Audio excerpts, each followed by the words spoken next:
Once upon a time, in a land far away. I'm Katrina. And I'm Geoff. And welcome to the Fairy Tellers podcast. Myth, legend, folklore, fable. We explore what they say about cultures then and now. Grab a hot cup of cocoa and a comfy seat while we retell you a thing. Welcome back to the Fairy Tellers. We are going to be continuing on what's going to turn out to be our Beauty and the Beast saga. A saga of, so far, indefinite length, because the more research you do, the more episodes you keep adding onto our schedule. That's exactly that have to do with it. I was like, oh, what's a tale that people already know about that I can add a little bit of information to? Oh, Beauty and the Beast will be good. And then I went down a super long rabbit hole. It is like that, though. And I was the same way when I did the research for Mulan, which is why I'm like kind of thankful that I don't do all, most of the research for most of the episodes, because I always end up, I'm a tangent person. Yeah. As you listening at home are probably well aware, I go off on a tangent like I'm doing right now. But my tangents have tangents that have tangents, and I just lose track of where I was. So it's like I'll start off, it's like the whole Wikipedia thing. Like you go in a Wikipedia wormhole where like suddenly you've got like 12,000 tabs open. You're like, you're just trying to look up what actor played whatever character in some movie. And the next thing you know, you're learning about like worms that live on the bottom of Mariana's Trench that don't need like oxygen or whatever to survive. It's like, wait, how did I get here? No one knows. I absolutely love it when people go down those wormholes, though, like on Wikipedia, because then usually it's my sister will like come to me and be like, Katrina, did you hear about the German family that disappeared 20 years ago? And I'm like, what? Why are you telling me this? Yeah. And my favorite thing to do too is like when I have that moment and with conversations, I like to trace it back, like go back and be like, wait, how did I get here? And follow the line back. Which is exactly what we're doing with the Tale of Beauty and the Beast. Yes. I started the Beauty and the Beast wormhole. The Beauty and the Beast wormhole. I started going backwards through the research because we're always trying to kind of explain where these stories came from, like how we got these tale types and how they travel. And we did that with Cinderella. We did that with Sleeping Beauty. And, I was kind of planning on doing the same thing with Beauty and the Beast. But then I was like, well, we can't tell the story of Beauty and the Beast without telling the story of Cupid and Psyche. And then what's the point of telling the story of Cupid and Psyche if I'm not telling East of the Sun, West of the Moon? Because they're so obviously connected to each other. And I was like, okay, well, those are two long tales. We'll do those two, but so we'll have to have a second episode for Beauty and the Beast. But no, we're still not doing Beauty and the Beast, guys. Because as I was like, okay, Beauty and the Beast, let's talk about animal grooms. And animal grooms is another huge section of stories that can be found from all over different parts of the world. And so I was kind of like, well, if we're going to be talking about animal grooms from around the world, maybe I should find a story from somewhere else that's not Europe. We've kind of, when we're talking about like Cinderella, Sleeping Beauty, we've more or less stayed in Europe. Mm-hmm. We've stayed in the EU. And so I was like, well, we should try to find, some animal grooms outside of that. And then there were just more and more stories that I was finding.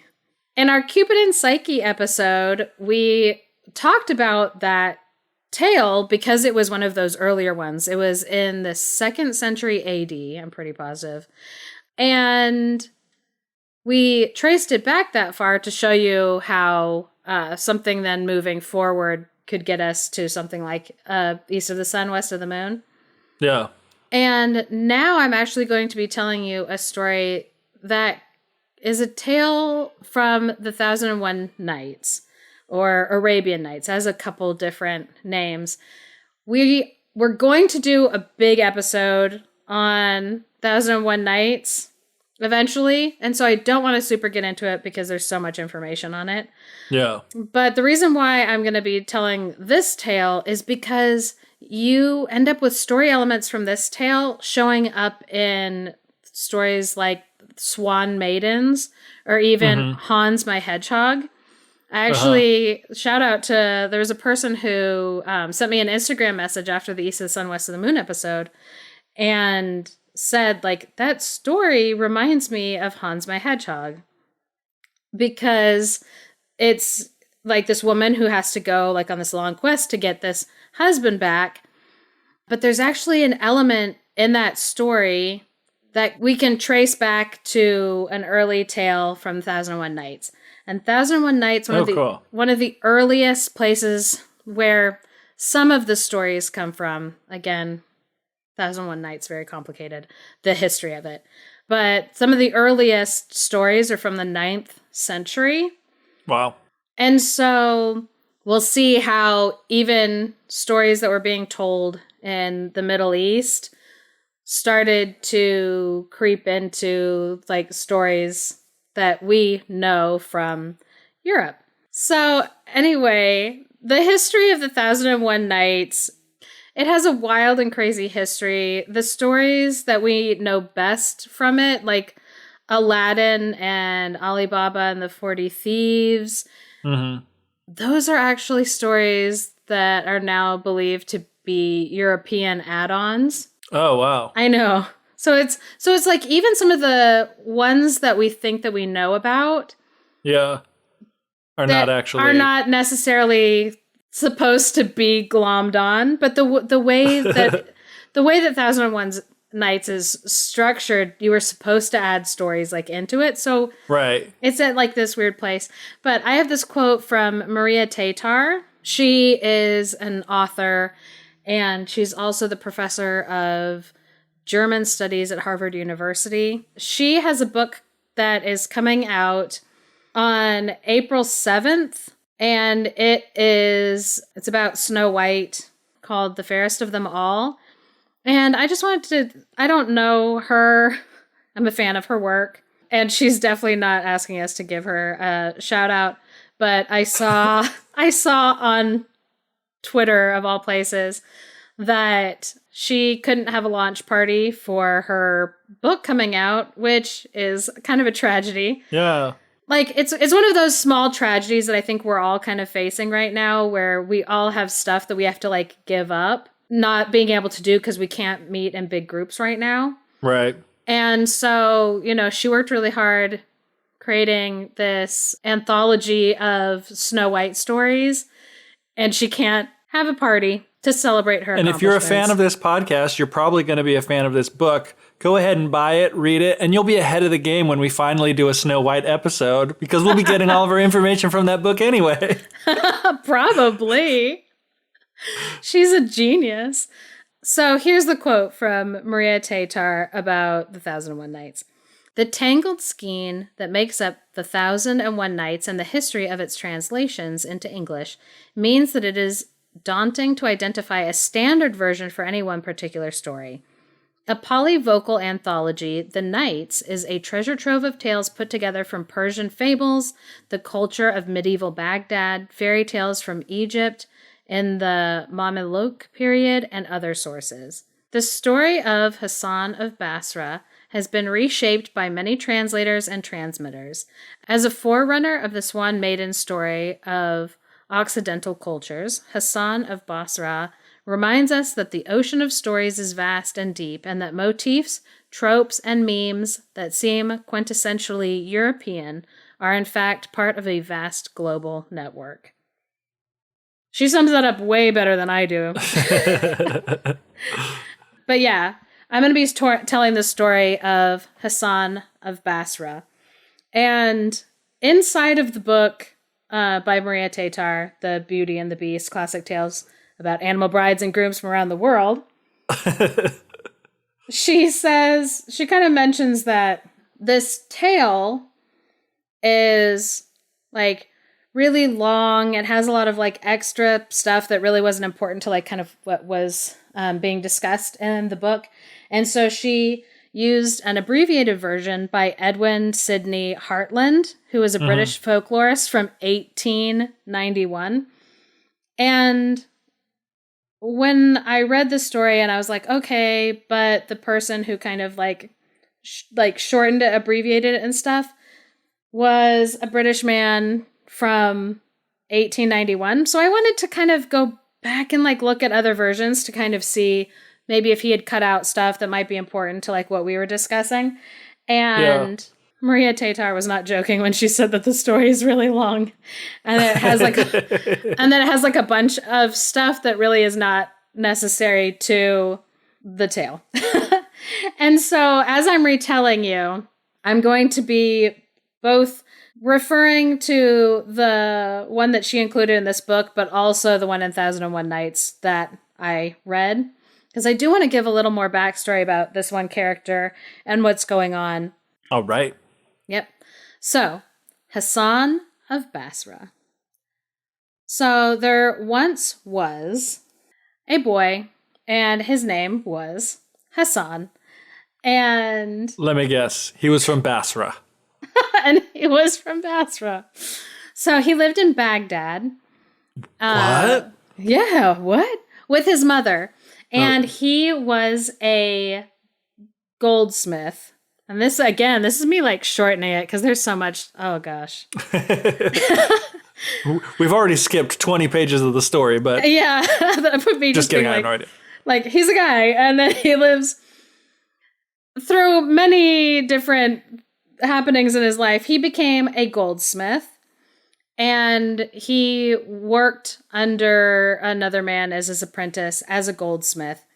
And one day, a man from Persia came in, and in 1001 Nights, there's some pretty like obvious racial tension between Muslims and the Persians, especially this guy was a Magian, a magi. Uh-huh. So there's a bit of kind of racial tension, so I'm sorry if I'm upsetting any Persians or Magians. But yeah, because this story paints Magians very badly, and that's just because of like the history, but that's neither here nor there for the story currently. So this Persian came into the store and was watching how well Hasan was able to create works of art with gold. And so he said, "You are so talented. You have so much like going for you. I want to teach you some special things that I do with metal." And Hasan was like, "Oh, I want to see what you're talking about." And so the Persian was like, "I want you to go and find me something made out of copper." And so Hasan quickly went and grabbed some copper and he put it in a bowl. And the Persian pulled out a piece of paper and unfolded it, and inside was a pile of powder. And he sprinkled the powder on top of the copper and then heated it up in the forge. Uh-huh. And it turned into a solid block of gold. What? This man was an alchemist. Alchemy! And he handed the block of gold to Hasan and was like, "Go and sell this for the highest price that you can." And so he ran out, went down to like the marketplace, and he sold the like nugget of gold for an incredible sum of money. And then he quickly ran back to the Persian and was like, "That was amazing. I have grabbed some more copper on my way back. Let's do it again." Let's do it some more. Yeah. And the Persian was like, "Nope, you can only do this once a year, because if I do it more than once a year, people are going to find out that I'm doing alchemy and they might hunt me down and arrest me for performing magic, for doing like all of these things. So we can't." Plus, if you flood the market with gold, then the price of gold goes down because the supply and demand. I mean, we're getting into economics here again, Katrina. Yes, it's very important to consider economic parts of fairy tales. The economic impact of your actions. We have to find out, fairy tale wise, what's going to happen. So Hasan said, "I want you to come home with me. I want to take care of you. I want you to stay with me." And the Persian was like, "Of course I'll do that." So he went back to Hasan's house where his mother was. And he said to his mother, I have come into like all this money from this man, and he is going to help us, and it's going to be great. And his mother was like, you cannot trust this man. And Hasan was like, Mom, he's already done so much for me. I'm going to do it. She's like, you cannot trust this man. And he's like, oh, Mom, you crazy woman. And I think because of like cultural reasons, the mom couldn't be in the house at the same time as like another adult man, because in the story, they don't explain it, but they were just like, and so then the mom had to go to the neighbor's house to stay while the man was there. Right. So I'm assuming for like cultural reasons. Right. So Hasan sat him down. They were feasting together. And the Persian took some other powder outside of his coat, and he sprinkled it on top of the sweetmeats that Hasan was going to eat while Hasan was busy looking at something else, like in the other room getting drinks or something. So Hasan comes back into the room, he eats the meat, passes out. Oh, man. And it is now revealed that the Persian is part of this other religion that he's like a Magian. Magi, it's the root of magician. Just fun fact for people. Magician, sprinkling powders on stuff, doing alchemy, magic, yeah.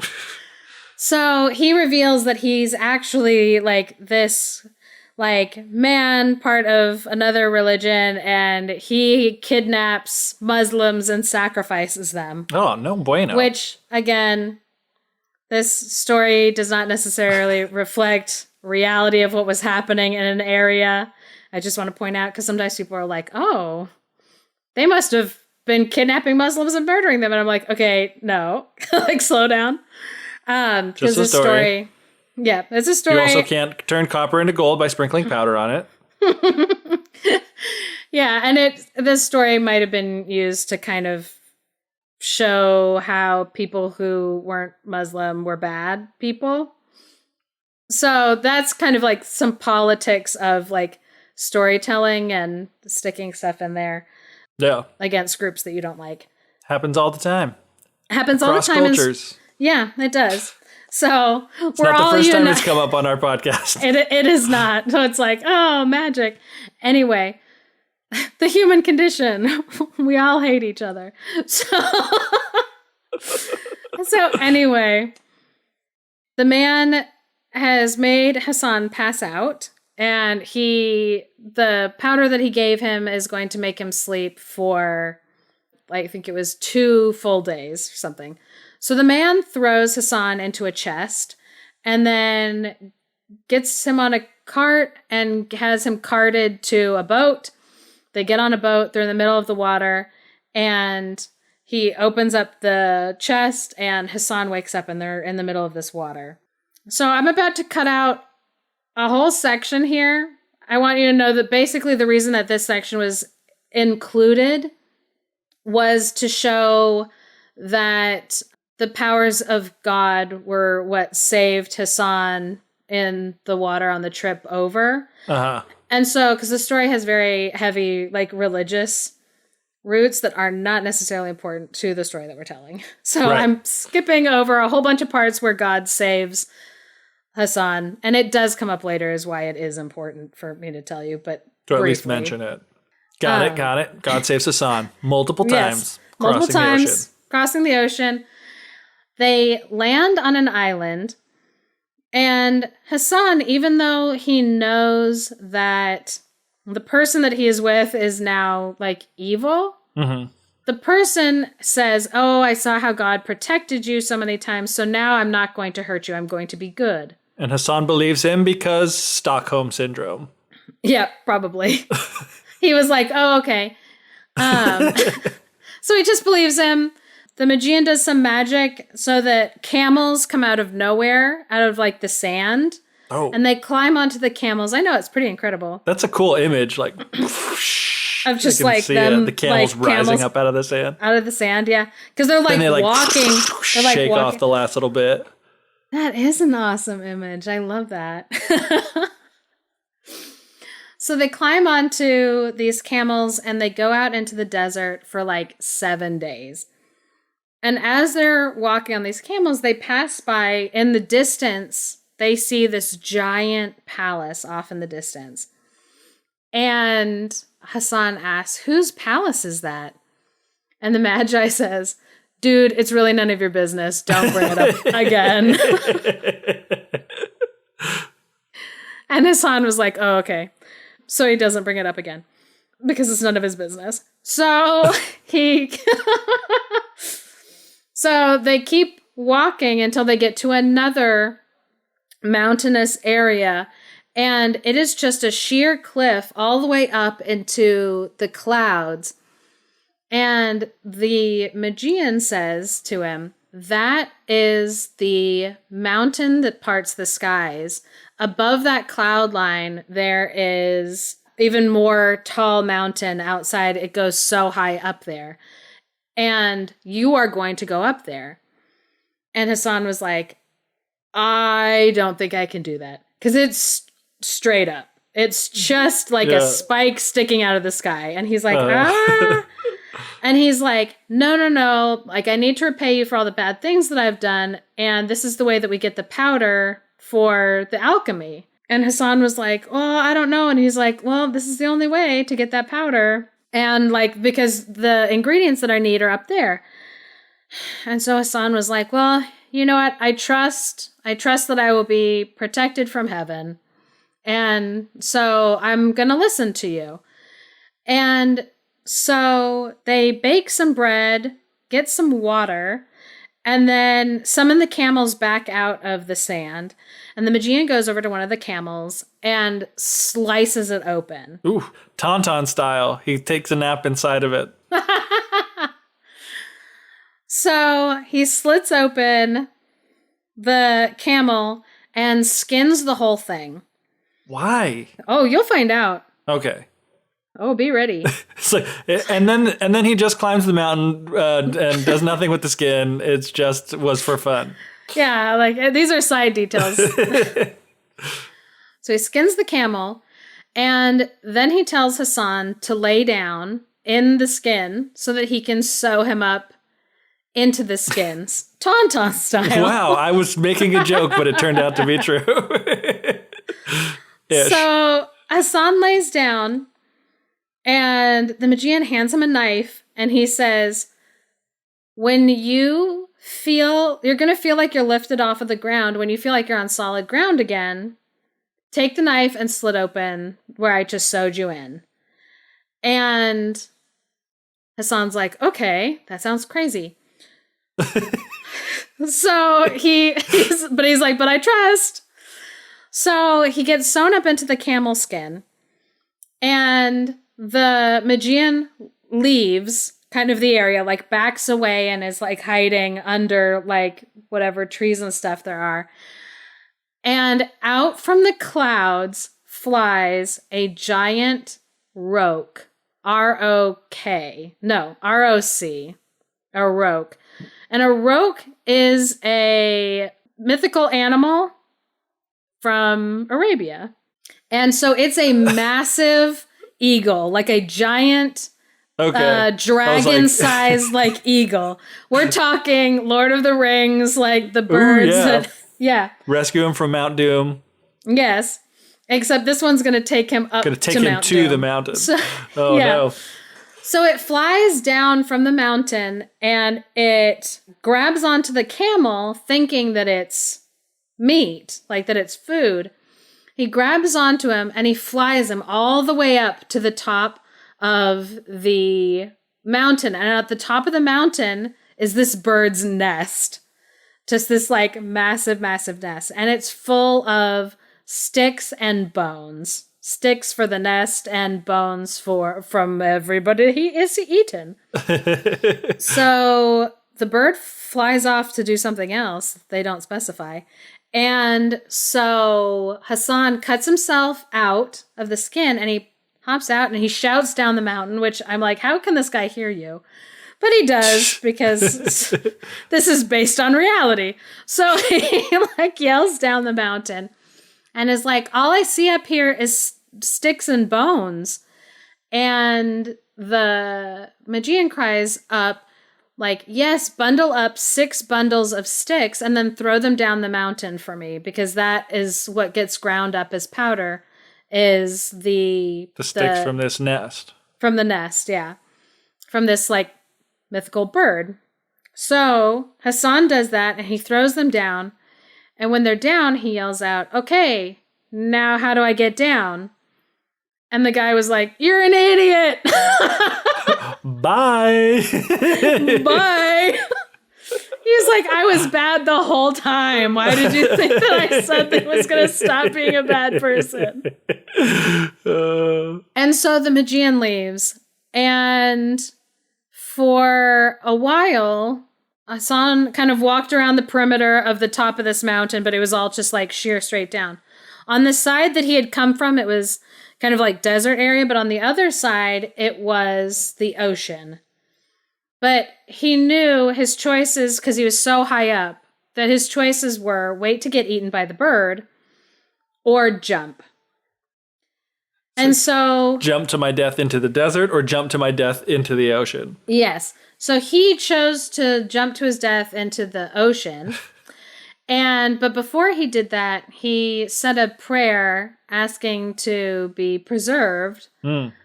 And then he leapt.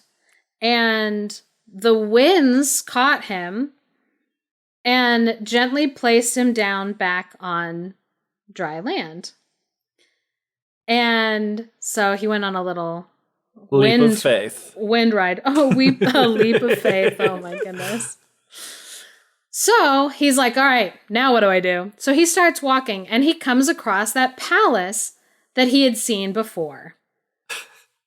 I know this is none of my business, but... I know this place is none of my business. I know people were probably really hoping I would get back to the palace and that it wasn't some like weird random aside. Anyway, so he goes up to the palace and it's like completely empty. He can't find like anybody there until he walks into this one grand palace room. And there are 2 women, young women, just sitting and talking with each other and hanging out. And they look over at him and they're like, what are you doing here? And he was like, I don't know. I think God sent me here. And they were like, our prayers have been answered. We've been so lonely here. And he's like, what's going on, ladies? And they were basically like, oh, we have been in this castle for a really long time. Our dad is a jinn, a Jinn, which are related to genies. Mm-hmm. And so she's like, our dad is like the king, or is like one of the kings of the jinn. And when he had 7 daughters and people wanted to start marrying us, he was like, absolutely no. So he hid them away in the mountains. So there's 7 sisters that are all living in this palace. And the other 5 that weren't in the room at the time, they were out hunting. They all just take turns going out hunting and hanging out with each other. They're like strong warrior jinn women, but they're just kind of stuck in this grand palace in the middle of nowhere.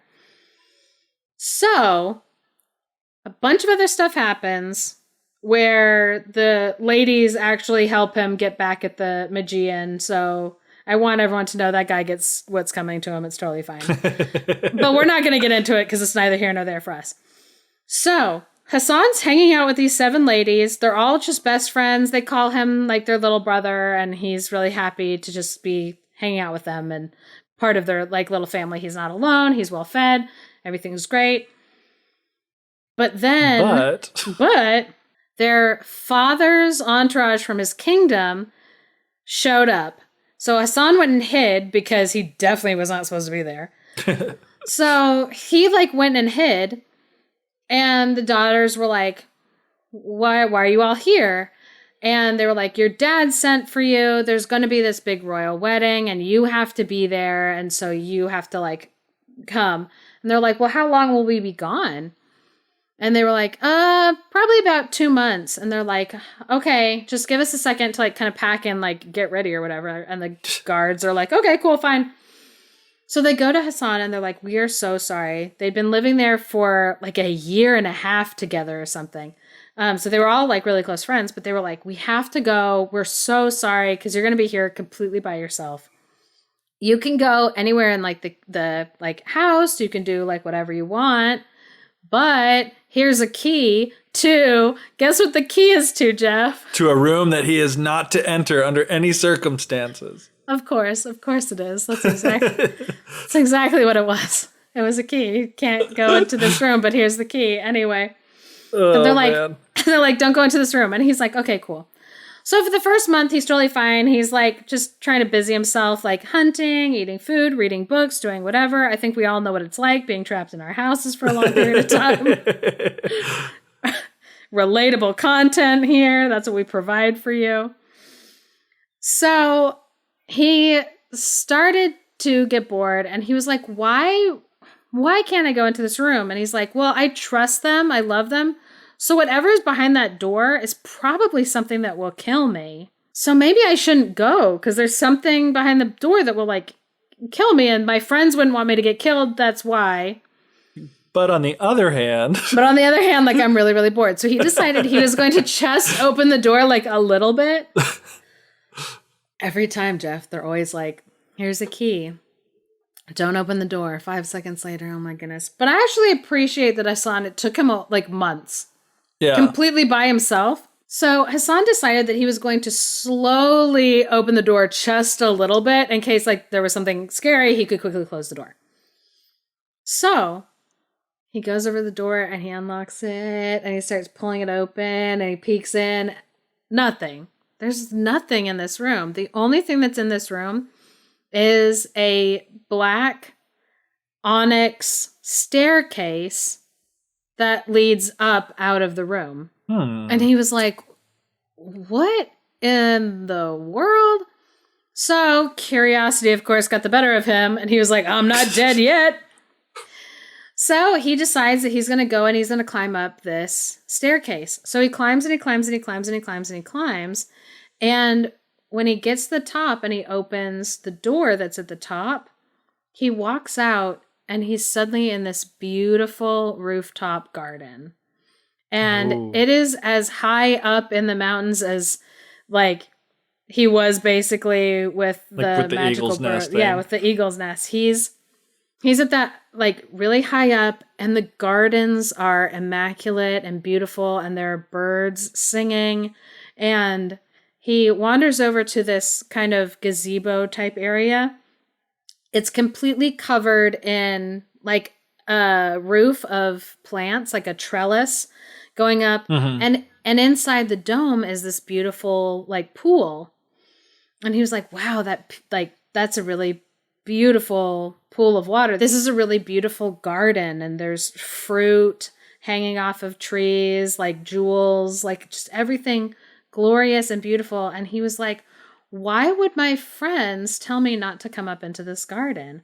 And as he was pondering upon that, he looked up and he saw 10 swans. A swimming? No. A flying.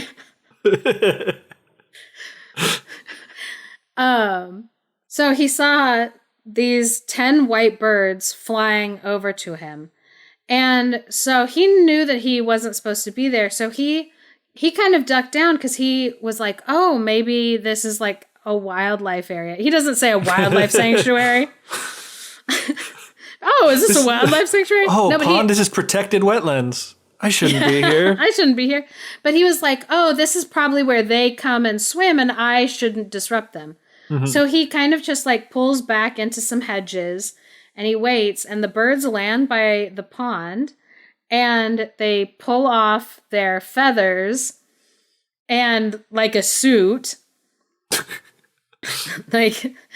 And what steps out are 10 virgins, 10 naked virginal women.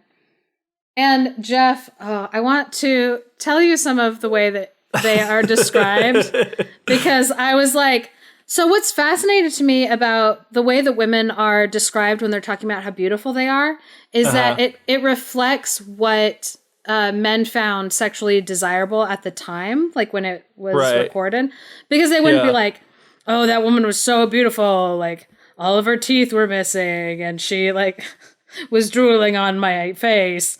Like, they describe what they actually... And I'm sorry if that's somebody's kink and I just like kink shamed you for liking toothless women drooling on your body. I didn't mean it to offend you. So, this part I was like, that's interesting. They said she had a mouth like Solomon's seal, which I don't know what that means. But it was hot. And hair blacker than the night of estrangement to the despairing lover. Oh, like, wow. Very poetic. Yes. Her belly was full of folds and dimples, such as enforce the distracted lover to magnify God. That's a great pickup line there. I was like, I love that. Because, like, I also, my belly is full of folds and dimples so much that it distracts a lover to magnify God. She had thighs great and plump, like columns of marble or bolsters stuffed with ostrich down. And then it talks about what she had between her legs, which I'm not going to read here because then it gets slightly untoward. But to summarize, she was dummy thick. Yes. And I was like, I love that. They're like, she had like gorgeous black hair and thick thighs. I'm like, yes. Her stomach had so many folds it made me want to glorify God. I'm like, yes, thank you. So anyway, I loved that. And that was my aside. It's not the main point or focus of this story, but I just wanted to point it out.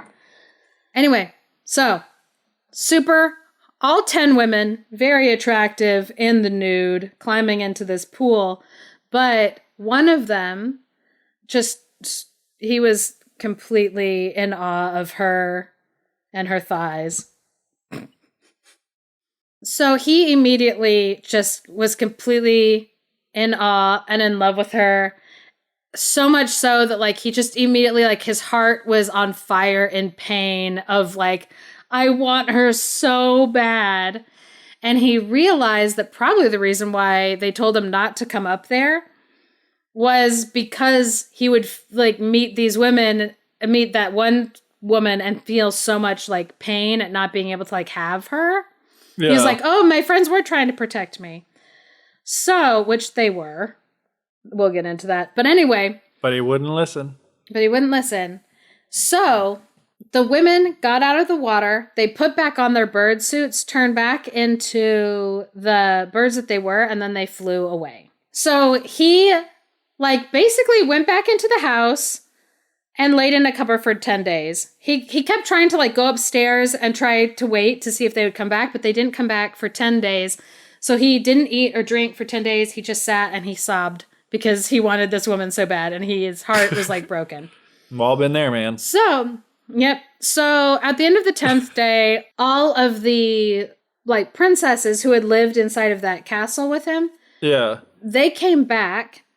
And the youngest one, who was the first one who had met him, she immediately went in search for him because she was like, man, I haven't seen my friend in like 2 months. I feel bad for him. And she like opened a cupboard and he was like in a cupboard, like crying and like emaciated. I know. And she was like, oh no, we left you for too long. Like, what happened to you? And he was like, I don't want to tell you because I'm really ashamed. I don't want to make you mad. And she's like, I won't be mad. Like, just tell me what's wrong. Like, I care about you. You're obviously in a bad way.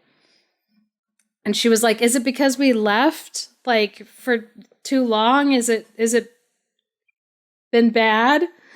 And he was like, no, I did a bad thing. You told me not to use the key and I used the key. And I went up to the roof and she was like, wait, what? And he was like, the key that you gave me to the door, you said not to open it. And she was like, oh, I had no idea what was back there. I was like, why did you give me this key? And it basically, she was like, no, like we're supposed to be keeping like the key safe. Like our dad gave it to us, like keep it safe, but we don't know what it's for. Like why? Just not to go up there or like to use it. Yeah. And he was like, oh, there's like a garden up there. And there were some birds that turned into women. And she was like, bro, I'm going to need you to show me and like explain because none of what you're saying is making sense. Which I'm like total, I love like kind of that twist of the key of she was like, what? We had no idea. Yeah, we didn't know what. We're just not supposed to use it. So he takes her out like into the garden, is like showing her around, explains what happened. And she was like, oh my goodness, I think I know what happened. She was like, this palace used to belong to another really powerful jinn. And these gardens were used by the king of all jinn. So when we got this palace for my dad to hide us in, that this must be a place for like the king of the jinn's daughters. And who you probably saw was like the oldest daughter of the most powerful jinn coming to like take a bath, like this like ritual bath that they do like once a month. And she was like, yeah, you definitely should not be up here. And he was like, but I'm so in love with her. Like, I'm absolutely sick from being so in love with her. And she was like, there's not really a good way for you to do anything about that. And he's like, no, but like, I love her.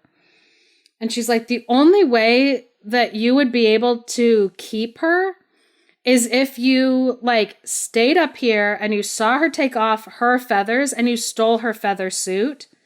All of the others would leave her to go back home. And if you sneak up and grab her by the hair and like drag her back into the house, like she'll be yours forever. But that's like the only way. And it's very not safe because like you'd be angering some very powerful people. And he was like, I know, but like she was real hot. Her thighs. It's like, you would not believe. So the daughter was like, well, okay, like, I guess whatever, like, you want to do.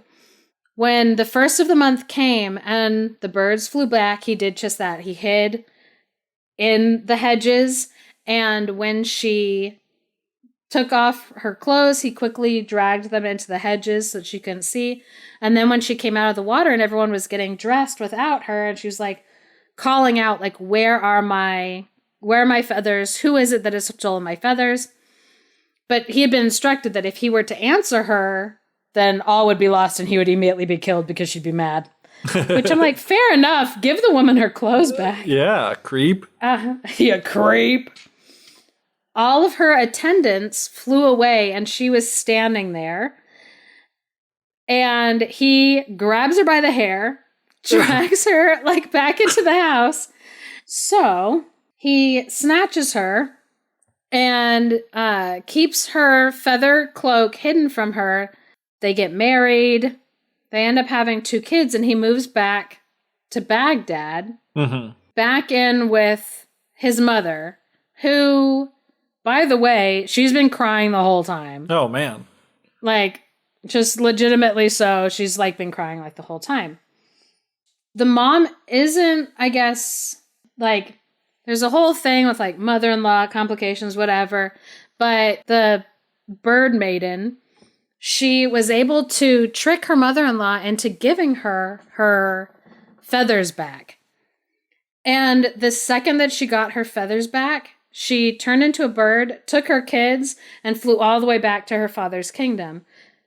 But she left a note that said, if you really want to get me back, you have to come and get me. And again, the story goes on and on and on and on.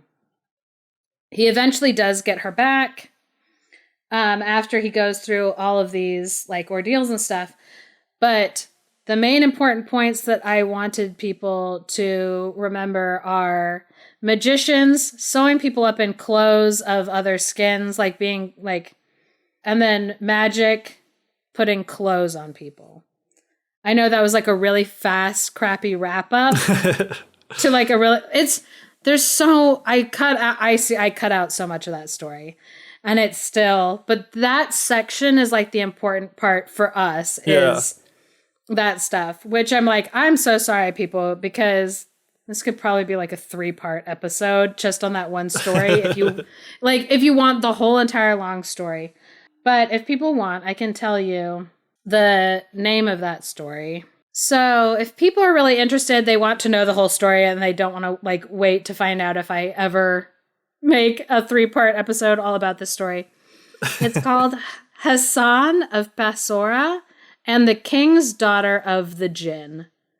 In one translation, it's very hard to hunt down one single story inside of a collection because some translations have them, some translations don't. And they're like, the titles are different in different translations, I'm assuming. Yeah, the titles are different in different translations. And so good luck finding it. But those elements that I want people to kind of keep in mind are like the Hasan being sewed up into skins that were not his own, because that's going to come up in stories in the future. Just the idea of like magical skins, and also swan maidens and maidens that are like cursed to wear another skin. And also husbands in search of lost wives. Because Cupid and Psyche, Hans my Hedgehog, and East of the Sun, West of the Moon that we've mentioned in this episode, all of those fall under In Search of Lost Husband. Right. Tales. But this one it's like the reverse. Is the reverse. And you'll see several that are husband in search of the lost wife. Interesting. Nothing is better after a long day cruising down Route 66 than finding a great place to get delicious food. Before you stop in at the famous Jackrabbit Trading Post, head over to Mr. G's Pizza in idyllic Joseph City, Arizona. Enjoy pizzas made to order, toasted subs, or fresh salads. And when you're done, grab some ice cream to enjoy while you get back on that beautiful Route 66. Remember to ask for Andy, and let him know that he needs to pay those traffic fines whether or not the aliens do come back for him. He won't need that money in space. Mr. G's Pizza has been family-owned for 25 years, and when you're there, you're family too. But not Andy. He just works there. And Geoff now is going to tell us a Russian tale that includes some of these elements. Yeah, there was like, as I was listening to this story, I was like, ooh, there's a lot of things that I see how it relates to the story I'm going to tell. I try not to just like pointlessly like pick stories that like have nothing to do with it. I wouldn't have told that if it was unnecessary. Hopefully people know that about me, that I'm not trying to tell unnecessary stories. None of them are unnecessary. They're all fun and entertaining in their own way. But I really like this one. All right, Indeed. Yes, it is called The Frog Princess. And like many stories, it starts many years ago. And there was many years ago a czar, and he had 3 sons. And when his sons came of age, he said to them, he's like, look, guys, I'm getting old. I want you guys to get married so I can see my grandchildren before I die. And then the sons are like, okay, well, give us your blessing. Who are we supposed to marry? He's like, okay, here's what we're going to do. You're going to take your bows, go out into the field, and you're going to shoot an arrow. And wherever it lands, that's where you're going to find your wife. So the sons, being obedient, bowed to their father. They took their bows, went to the fields, and just drew them and shot seemingly at random, which there could have been a better strategy there, just going to say. But the eldest son's arrow, despite his lack of strategy or aiming, flew through the sky and landed in a nobleman's courtyard, where it was picked up by the nobleman's daughter. And the second son, his arrow sailed, boom, landed in the courtyard of a merchant and was picked up by the merchant's daughter. And the arrow shot by the youngest son, who had the worst aim, but I guess the strongest bow and bow-pulling arm of them all. I'm not sure how archery works. His arrow flew so high and so far that he didn't even know where it went. So he's like, oh man. And he started to walk and walk and walk in the direction that his arrow went, and eventually came across a marsh, and he saw a frog in the marsh, and the frog had the arrow in its mouth. Not like it had been like shot through the mouth, because that would be horrifying, but he would like the frog was just like chomp down on the arrow, and he's like like a rose. Yeah, like it was a rose, like, hello, here I am to be your wife. And he's like, frog, just give me back my arrow. But then the frog was like, and had like spit the arrow out. And then it was like, take me to be your wife if you want your arrow back. There's only one frog voice, and that's it. And the prince is like, oh, come on, I can't marry you. You're a frog. It's like, but you must. That's what your dad said. It's the Tsar's will. You gotta marry the one who got the arrow. So the prince is like arguing with this frog in the marsh, and then he's like, oh, fine. And he just accepts his fate and walks home.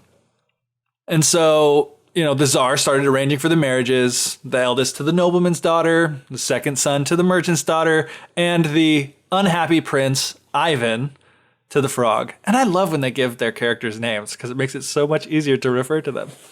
It does.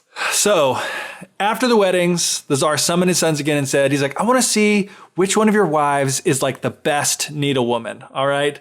So I want them to make all your wives to each make me a shirt by tomorrow. So the sons are like, yes, father. They bowed and they went to tell their wives. But Prince Ivan like sulked into his house and was like, looking all miserable. And the frog was jumping around on the floor, and it was like, oh, you look kind of sad, Prince Ivan. What's the matter? He's like, oh, my father wants you to make a shirt by tomorrow, but you're a stupid frog, so I know that you can't do it. And so she's like, don't worry about it. You just go to bed and you'll feel better in the morning. And so he goes off to bed, and the frog jumped onto the veranda, threw off its skin, and turned into the wise princess Vasilisa, who was a maiden so beautiful that words could never describe her. But Hasan could probably give it a run for their money.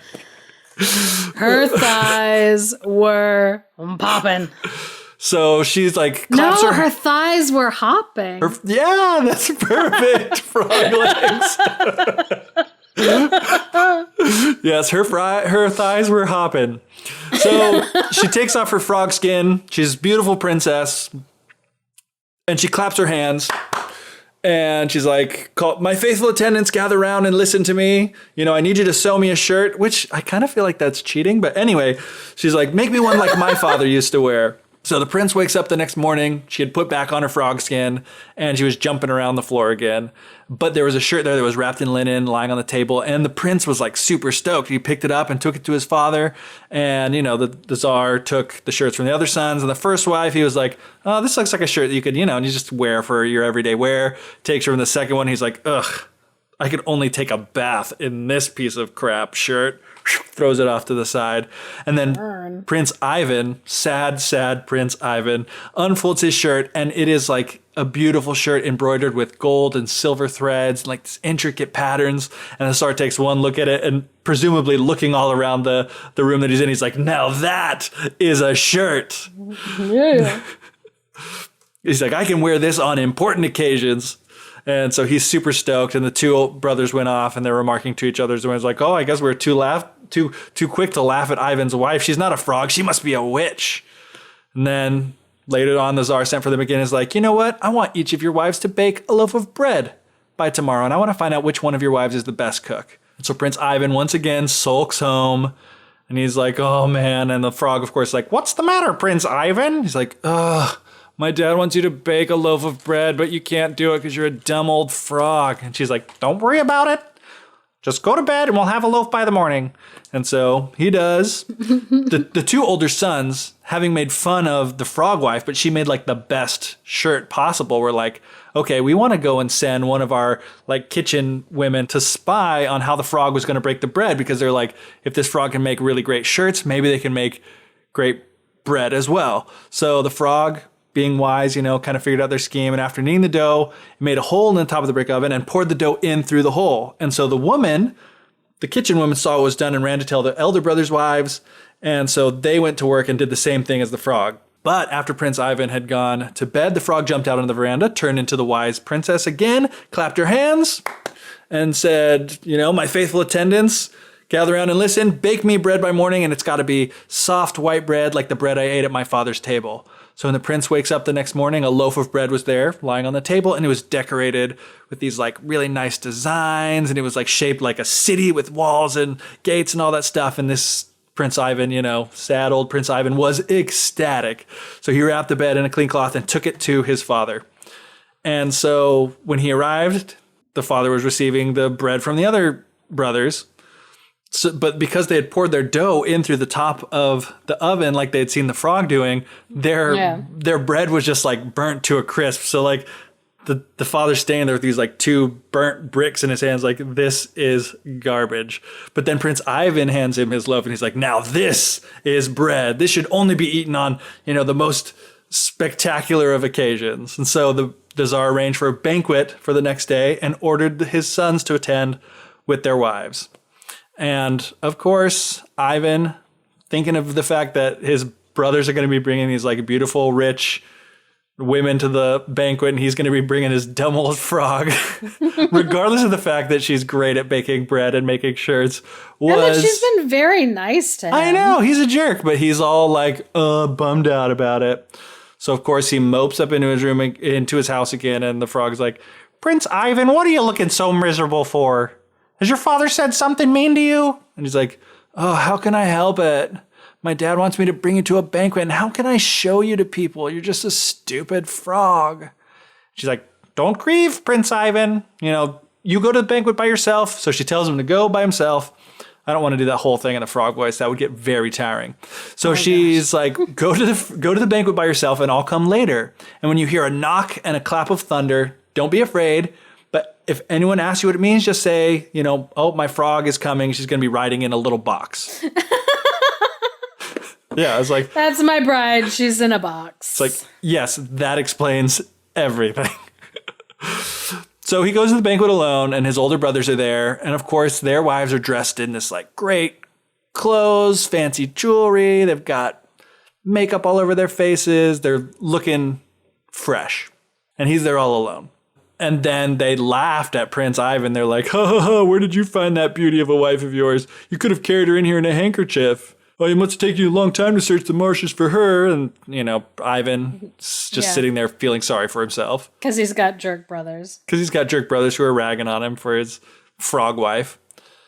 And so the Tsar, the sons, the wives, they all sit down at these big tables with tablecloths, and they start to feast. And just then, boom, there's a loud knock and a clap of thunder so powerful that it shook the entire palace.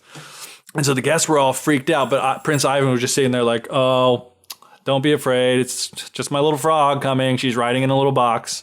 But at that moment, this like golden carriage drawn by the beautiful white horses comes up to the front gate of the Tsar's house, and Princess Vasilisa steps out, and she's wearing like this like blue gown studded with stars, and she's got like this shining like crown on her head, and she was so beautiful that everyone at the party was just like stopped and stared at her. And she goes up to Prince Ivan and takes him by hand and sits down at the table.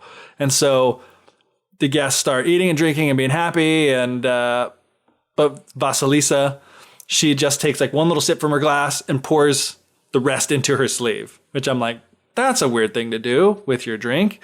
Yeah, that's a party foul right there. And then she just nibbled at her plate of swan meat, which are swans a thing that you eat? Anyway.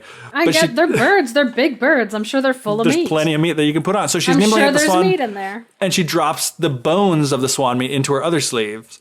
And so when the other brothers' wives saw what she was doing, they're like, oh, we're going to do the same thing. So they start pouring wine into their sleeves and bones into their other sleeves. And once the eating and drinking was done, it was time for dancing. And so, the wise Vasilisa took Prince Ivan's hand and they started dancing together. And she was like an amazing dancer. She danced so beautiful that all the guests were just like amazed. They couldn't believe it. And as they were dancing, Ivan and Vasilisa, she waved her left sleeve, and suddenly a lake was formed in the hall, like magic. Probably was magic. Just a big, beautiful lake. It probably was magic. Not just like a euphemism for she made a huge mess by spraying the whole place with wine. And then she waved her other sleeve, and suddenly all these white swans floated down onto the lake. And everyone, the Tsar and all his guests, were just like filled with amazement. Like, how can this be possible? This is so beautiful. It's amazing. And so the elder brothers' wives are also dancing, and they're like, oh yeah? Well, let me show you what I can do. And so they throw their sleeves about, and instead they're just spraying people with wine and flinging bones about the banquet hall. And one of the bones hits the Tsar in the eye, and so he's ticked, so he kicks them out. He's like, get out of here, and drives them off. And so, meanwhile, I don't know why, but Prince Ivan like sneaks out because I guess he's embarrassed that now his wife is like awesome. And he went home. And when it's hard. And when it's hard I know to have my husband is also leaving parties early because of how embarrassed he is that I'm awesome. So he goes home, Prince Ivan goes home, and he finds the frog skin lying on the veranda, and he's like, ew, gross, what is this doing here? And so he takes it and he throws it in the fire and he burns it. And so when Prince Vasilisa comes back and she sees that the frog skin's gone, she sits down and she's like, tells her husband, he's like, oh no, Ivan, what have you done? If only you'd waited 3 more days, we could have been together forever, but now I gotta go. You can look for me in the 13th kingdom, beyond 3 times 9 lands, which I'm like, oh, I thought this was a fairy tale. I didn't think I was going to have to do math. And then she's like, you're like, not again. And then you'll find me with Kushchey the Deathless. And then she turned into a cuckoo bird and flew out the window. And the prince was, yeah. When you see your wife turn into a cuckoo bird and fly away, 1, you're like, wow, is that a metaphor? And 2, you just weep bitterly on the floor. And so he bowed to all 4 points of the compass and went off into the world to seek his wife, the wise Princess Vasilisa, who he was now, I guess, cool with because he found out she wasn't just a dumb frog after all. Yeah, it's a lot more disappointing of a reason. He's like, oh, this person is awesome, and that's why I'm going to go look for them because I'm motivated by I found out that they're actually secretly hot. Yeah. As opposed to like in East of the Sun, West of the Moon and Cupid and Psyche, the women had fallen in love with their mysterious husbands that they couldn't see. Before they could even see them, yeah. So they didn't know Before they're they hot. could even see them. So I just want to point out that men are shallow. This is not groundbreaking. This is not a groundbreaking observation. I'm like, breaking news. But he was walking for so long that he wore out his boots. He wore his clothes to rags. The rain was soaking through his hat. And one day he came across this old man. And the old man's like, hello, young man. What are you looking for? And so the prince tells him the whole story. And he's like, Prince Ivan, rookie mistake. Why did you burn the frog skin? He's like... It's like, he was like, it's not like you had to wear it or take it off. He's like, oh, Vasilisa, she was much cleverer and wiser than her father. And so this old guy was in the know. And he's like, oh, she was annoyed that her father ordered her to be a frog for 3 years. But, what's done can't be undone. He's like, but I got this magic ball for you. So take this ball and follow it wherever it rolls and it'll lead you where you need to go. So he's like, okay, thank you. And so he like rolls the ball and just starts following this rolling ball, and which just cracks me up for some reason to just imagine like this prince like walking after a ball that just is continually rolling through the countryside. He just like looks like a little kid who's like lost their ball and it keeps rolling and they like go to grab it and then it moves a little bit. It's like, oh yeah, no. And he's like, no.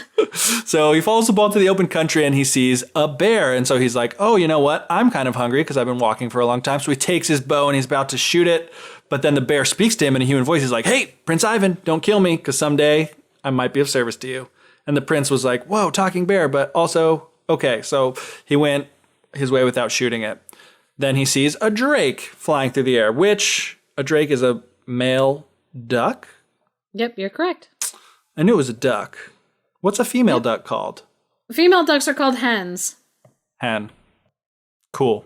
So he sees a drake flying above him in the air, and so he takes aim at the drake to shoot the drake because, again, hungry. But then the drake swoops down. He's like, hey, Prince Ivan, don't shoot me. One day, I might be of service to you. And he's like, how come all these talking animals know my name? He's like, okay, whatever. So he goes on his way, and then the next thing he sees a hare. So he goes to shoot the hare. Same story. "Hey, Prince Ivan, don't kill me. I'm a hare. I might be of service to you someday." So he lets the hare go. Then he goes to the sea and he sees like a fish, a pike, lying in the sand, and he was like hardly able to breathe. And he wasn't even trying to kill this one, but the fish is just like, "I can't breathe out here. Will you please put me back in the water?" And so Prince Ivan takes pity on this fish, throws him back into the water, and keeps kicking his ball along the sand until eventually it rolls into a forest where it sees a little hut standing on a chicken leg and twisting round and round, which did not strike him weird at all, that there was a hut spinning round and round on a chicken leg, because he knew exactly what to do. And he says, little hut, stand just as you were built, with your back to the forest and your front to me." And the hut obeyed him. Yes, because sometimes you just have to have like a firm and steady voice when you're talking to a hut. When you're talking to an animated hut, speak with authority, and it'll do what you say. So he goes into the hut, which had obeyed, and he goes inside and he sees an old witch, the Baba Yaga. We all saw that one come in. Lying on top of the stove with her chin resting on the shelf at the top of the stove and her nose pressed up against the ceiling. Just visualize that for a second. Lying on top of the stove, her chin on the shelf and her nose pressed up against the ceiling. Why would anyone be like that? That is a strange thing to walk in someone else's house, especially if it's a little hut in the forest that's on a chicken foot. Anyway, Baba Yaga, who is doing something very important, was like, "Why have you called on me, young fellow?" And she's like, "Are you seeking a fortune or are you running away from it?" And so he's like, "Hey, before you start asking questions, you need to give me a food and a drink and a hot bath." And so Baba Yaga, again, because he spoke very authoritatively, I guess, gave him exactly what he asked: hot bath, food and drink. Let him go to bed. And then the prince finally tells her, he's like, "I'm looking for my wife. She's the wise Princess Vasilisa. You might have heard of her because apparently everyone around here, even the animals, know who she is." And she's like, I know. She's with the Kushchey of the Deathless now. Oh boy, this is going to be a tough one to get her away from him. But here's what you got to do. His death, the death of the Deathless, is at the point of a needle. And that needle is in an egg, and that egg is in a duck, and the duck is in a hare, and the hare is sitting in a stone chest, and the stone chest is in the crown of a lofty oak. And Kushchey the Deathless guards that oak as if it were the apple of his eye. Which that's just... That makes sense. Yeah, it's like... I'm like... Where else would you hold your death? Yeah, it's Superman and kryptonite, except that it's like he put all of the kryptonite inside of something, and then it's just sitting on top of it. Like, okay. Inside of a thing, inside of a thing, inside of another thing, sitting on something, and then you guard that thing. Anyway, so Prince Ivan spends the night, and the next morning she tells him how to get to this oak. And so he finds the spot, and he sees up in the crest, the stone chest. But he was like, that's so high. I'm never going to be able to get there. Suddenly, a bear runs in out of nowhere and just tears the oak tree up by its roots. And so the chest falls and it gets smashed to pieces. But when the chest is smashed to pieces, the hare that was inside of it jumps out and takes off at like top speed. But then the second hare that he had saved earlier chases after it, overtakes it, and tears that hare to pieces. And so when that hare is getting torn to pieces, a duck flies out of the hare. And it goes right up into the sky. And then he's like, oh man, how am I ever going to get that? And then the drake that he spared from earlier swoops in, boom, kicks that duck's butt. And that duck is hit so hard. Pops out. Which was probably a hen, that it was hit so hard that the egg inside of it fell out and dropped into the sea. And at that, Ivan was so sad because he's like, no, how am I ever going to get this egg out of the sea? But then suddenly, a pike swam up to the shore with the egg in its mouth. So the prince took the egg, cracked it open, took out the needle, and snapped the point off. And as he snapped it, Kushchey the Deathless writhed and struggled, and he could do nothing because, the prince had found his kryptonite, and Kushchey the Deathless was now Kushchey the Dead. And so the prince went to his castle, and there was the princess who ran out to meet him. She kissed him on the lips. And Prince Ivan and Princess Vasilisa returned home, and they lived happily to a very ripe old age. The end. Yay! And I was I tempted like to be that like, in Russian they keep out happily. yeah, I was like, they did say happily. They lived happily to a ripe old age. But then at a ripe old age, they realized that they had drifted farther and farther apart. They decided to get a divorce and both died alone and miserable. Yay! Just kidding. So one thing that I want to briefly kind of talk about, the character Baba Yaga. Yes. Briefly, she got a mention in one of our episodes at Christmas time, Russian Winter Tales. Baba Yaga, she's so interesting because she has some of her same roots, story-wise, with Perchta and Mother Holly and like those kind of terrifying women that live in the woods and are Gryla. I keep thinking of more.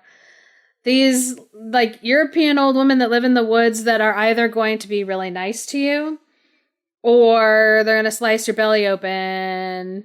And so a lot of the stories that people know about Baba Yaga, she is like a cannibalistic old witch in the woods, just like in Hansel and Gretel. Yeah. Where there's like an old lady who lives in the woods who likes to eat children. But Baba Yaga, there's another story that includes a character called Vasilisa. Names and fairy tales get reused. I'm sure we'll talk about that too at a later date because that's another thing that happens like a ton where there's a ton of stories about Jacks and Hans and every country kind of has their own. So Ivan and Vasilisa are kind of like the Russian version ones that come up a lot. But there's a story called Vasilisa the Brave where Baba Yaga isn't really, she's not outright nice to her, nor is she outright evil to her, but she just kind of makes Vasilisa work for the magic that she's being given.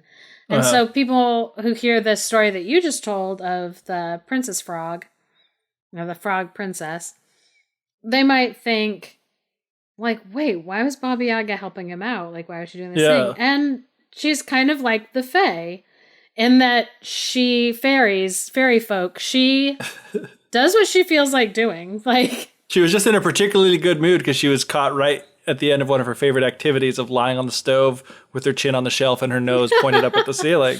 She's just having a good day. A good yoga session was just done. She felt really relaxed. So she's like, you know what? I will help you out. Even though you were kind of rude to me and my house. Yeah. But so people might think like, is that in character for the Baba Yaga? And it's like, yeah, it is. Because that's what I thought. Because I was like, I'm used to, I don't actually know that much about the Baba Yaga, but I do feel like more of the stuff that I've heard is like the terrifying, gonna mess you up kind of character, not help you out. Yeah. And so, yeah, she can go either way.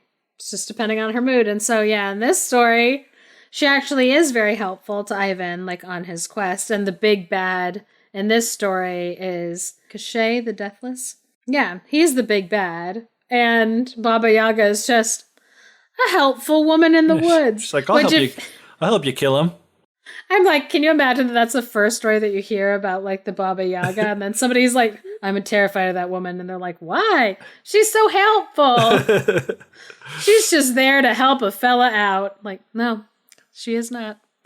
There were really interesting, again, parallels to the story that you told. And in ways that were, like, not specific details. Okay, so there were specific details, like she's taking off her skin, but instead of her being a swan, it's the frog skin. Yeah. Which I thought was fun and interesting. Because it's also like, you know, if you had to be married to a swan, it still is not ideal, but at least a swan is like, you wouldn't necessarily be ashamed to like take out in public and be like, oh, isn't my wife so beautiful? Whereas like a frog, you're like, this is my dumb old frog. What you're bringing up is actually really fascinating. That, because kind of what you're saying without saying it is that like, there are some animals that are attractive. And some animals that are, like, unattractive. Yeah.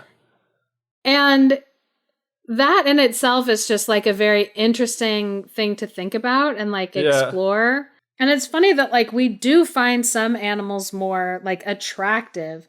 Not necessarily in a sexual way. Nobody get weird. Right. And we feel, like, more love towards them. What's interesting about a frog is, like, a choice, though, is that frogs have always had this kind of liminal space, weird, like being in two places at the same time, because they're amphibians. surprise, this is a science show. They live or more than half of their life underwater, swimming, living like fish. And then they come up like onto land. And so they've always had this like kind of weirdness about them that like makes people uneasy. Yeah. There's really something interesting too that maybe I'm just making this up, but it's like the fact that like you look at a tadpole and it turns into a frog and you're like, that does not make sense. This thing was a fish and now it's a frog. To then think like, oh, like with Pokemon, that's just the second evolution. Like the next evolution is to a beautiful princess. Like there's something about like that transformative nature of the frog and how it does that you could easily see. And maybe I'm just seeing it with a weird lens in a world where Pokemon exists, but no, but it is like if you're putting yourself in their place of saying like they don't know why they're seeing this pond full of all these like little fish and then they grow legs and come out. It's like magic. Yeah. It's like, so why couldn't it just shed its skin and be something else? I mean, obviously I don't think anyone thought that it was actually going to be a princess, but it's like the idea of it changing into something else is not so foreign. Yeah. Like the same with like a caterpillar into a butterfly or whatever. Yeah. Another thing that I thought was kind of interesting relating the two stories together was the swans in the lake, the swan lake of it all. Yeah. Because it was present here and it was like they were swimming in the lake, but it didn't really have anything to do with anything besides, just Vasilisa showing how impressive and awesome she was. But it's like, it's too specific to be a coincidence almost, that it's like the same story type and it also happens to have swans coming and swimming in the lake in kind of like magical circumstances. Yeah, it is like this almost image that is being passed like around, even if it's not being said like explicitly, like it's just in the mind, and so it gets like put in almost. Yeah, it's like a vestigial thing. It's like we don't know why we talk about this detail and where it comes from, but it's just that's the way I heard it. So it just stays in there, even though it doesn't serve the purpose that it did before. And there is the element, too, of like being helped along the way by animals or people or whatever. It is interesting that it has that element, because we haven't really discussed that yet, of like the animal helpers that come, and if you are kind to an animal, then it always is going to like help you back. Like at a later point, like in the story, because there always seems to be this like understanding that doing pro-social things inside of the story helps you. Yeah. And it's interesting that shows up in so many stories, because it is every time like a story is being told, it reinforces this idea that like we all need to be kind to each other and help each other. And like, if you're kind to somebody else, like they'll help you. Yeah. And it is really interesting too. Like in this situation, there are these animals that like, none of these animals would really help you. And he was hunting them like for food. Yeah. You know what I mean? In a time like nowadays, it's like, where does my food come from? Like even meat, it's like, oh, I buy it from the supermarket. I'm like so detached from it. But in a place where it's like seeing an animal out in the wild is directly like, oh, there's my lunch or there's my dinner. It's interesting that they have this whole thing of like being kind to animals and how that's really common, like across cultures and across time. It's like, you just know, like you got to be, you don't just needlessly kill animals or hurt animals or else you're a huge jerk. There's even a Japanese story about like, it has to do with like Buddhism too, but there's a man who like he was a horrible person, but the only nice thing he ever did in his whole life was like spare a spider. He was going to squish it, but he decided to let it live instead.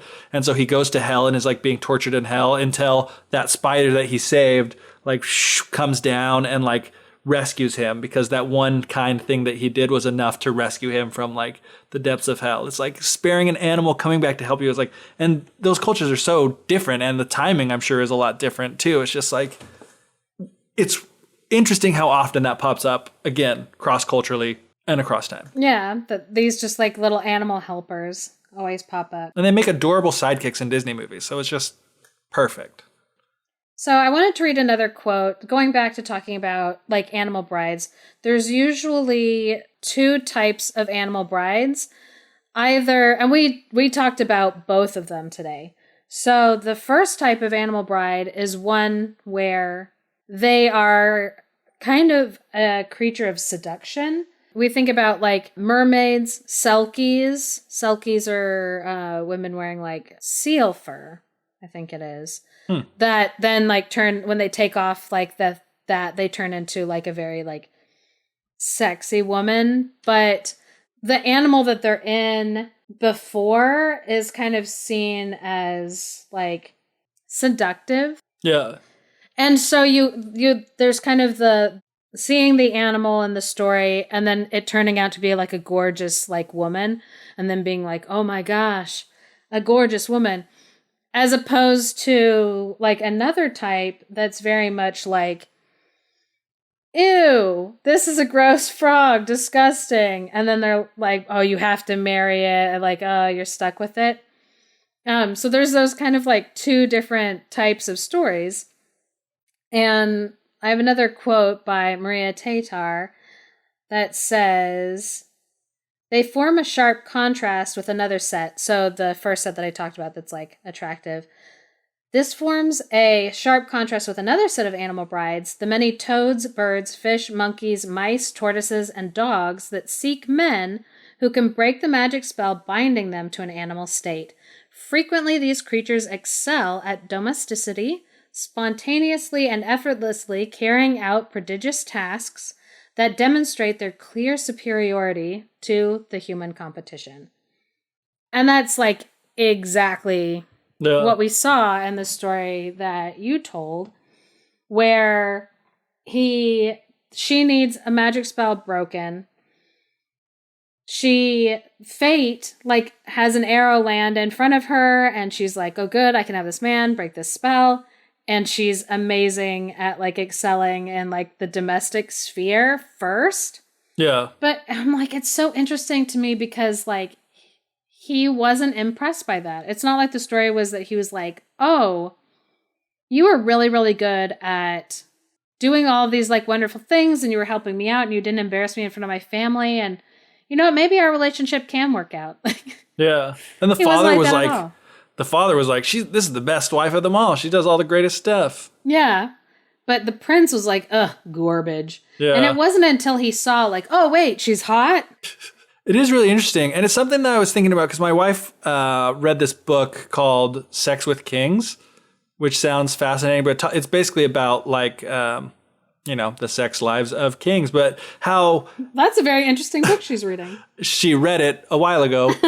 But... she would tell me about it, and it was interesting because, especially among royalty, which this story is a tale of royalty, it's like the marriages and stuff weren't done for love. They were like contracts between families. And so you'd be marrying people that you did not want to marry. Yeah. You know what I mean? So like, but then, in the book that she was reading, it talks about how like they would always have like, their lovers and stuff on the side. And that was like kind of expected because everyone knew that the marriage that they were getting into was only for, political reasons and all that stuff. But in this story, it's just kind of interesting. It's like dealing with that. It's like marrying someone that you don't want to marry, that you think is gross, that you hate, and then them demonstrating like their worth in what that culture would think was important, which is like the domestic chores and all that stuff. And then what the horny young man would be interested in, and that's the fact that she's like super gorgeous in reality. Yeah. It's just... interesting. And it is nice that like it does show in the second half of like in the second half of the story that he was willing to do a lot of like hard work. Yeah. To get her back. And he was kind to the animals. So I guess we shouldn't rag on him too hard. But Vasilisa could do so much better. She could do so much better. But that's none of my business. Frog sipping on tea meme here. Very apropos.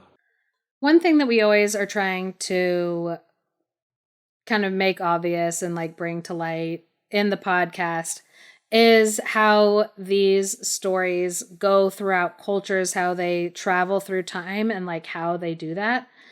And I'm glad that we're actually taking more time to kind of go through these tale types of like animal brides and animal grooms and kind of like see where they came from, what other areas of the world they can be found, and why they were so applicable. And I think one of the reasons why this story kind of travels is because these are stories about marriage. There's stories about couple relationships, and couple relationships happen all over the world. And so the stories often are reflecting what marriages are like, what romantic relationships are like in the cultures that are like telling these stories. And even today, people are still playing around with these types of stories to explore relationships between people and the fears and anxieties like involved with those romantic relationships, or hopefully to be romantic relationships once the arranged part of it has time to grow into a love relationship. So I'm really excited to keep exploring this area of folk tales with you. Yeah, me too. It's been really fun seeing the process so far and starting to see the elements that you can see easily transforming into the story of Beauty and the Beast as we know it now. So I just look forward to more of that and seeing how that story came to be and discussing that story more knowledgeably when we get there.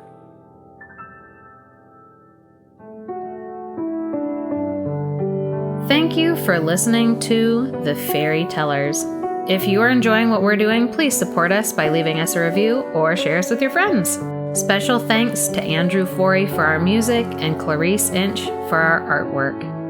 This episode contains additional music from Kevin MacLeod at Incompetech Music. Check him out at incompetech.com. If you are a dreamer, come in. If you are a dreamer, a wisher, a liar, a hoper, a prayer, a magic bean buyer, if you're a pretender, come sit by my fire, for we have some flax golden tales to spin. Come in, come in. Invitation by Shel Silverstein.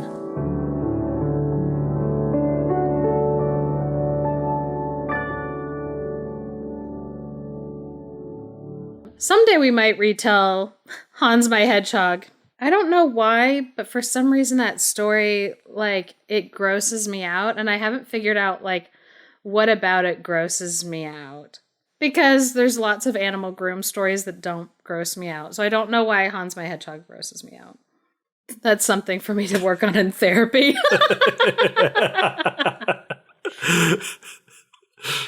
Yep, those were stories. I'm glad we told them. Thank you for coming. Goodbye.